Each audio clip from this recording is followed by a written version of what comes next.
अब पुर्तगाली जब आए तो पुर्तगालियों ने बड़े बड़े जमींदारों को हाथ में लिया, क्योंकि जंगल के पार्ट जो गांव थे उनके अगल बगल में तो छोटी छोटी जमीनें थी ट्राइबल्स की। बाहर जितनी जमीनें थी वो कुछ जमींदारों के हाथ में थी।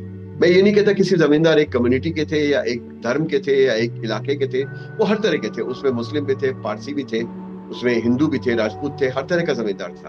अब पुर्तगालियों ने इन जमींदारों के थ्रू अपना शासन चलाया कि उन्होंने इन जमींदारों को या उनके नुमाइंदों को पटेल बनाया। पटेल यानी महसूल इकट्ठे करने वाले। तो इसीलिए इन लोगों ने क्या शुरू किया, इन लोगों ने अपनी जमीनों का जो उत्पाद था उसे दिखाना शुरू किया कम, कि हमारे यहाँ कम आया तो कम महसूल मिलेगा।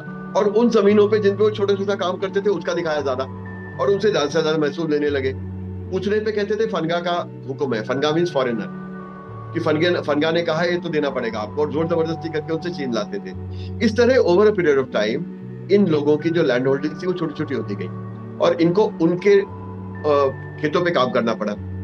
अब उन खेतों पे किसी प्रकार का किसी का नियंत्रण नहीं था इनके ऊपर। जमींदार जैसे चाहता था पूरा का पूरा लेबर फोर्स वैसे ही चलता था।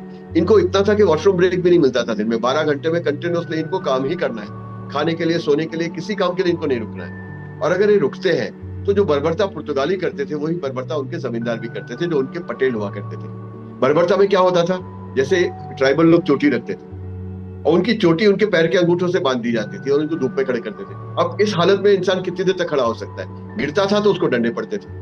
कई बार उनको उल्टा लटका के मारते थे, उनकी स्त्रियों को उठा के लेके जाते थे। और जब पुर्तगाली अधिकारी आते थे किसी पटेल के घर में, तो उनको अगर खिलाना पिलाना उनकी खातिर तवज्जो की हो तो सैनिक भेजे जाते थे जंगलों में, और जंगलों में जाकर इनके बकरे, इनकी मुर्गियां, इनके घर में जो पड़ा हो सामान, इनकी स्त्रियां, इनको सबको उठा के लाते थे उनके एंटरटेनमेंट और उनके खाने पीने के लिए। If you love this short content, then subscribe to our channel for more such brilliant content from Discovery of an Author.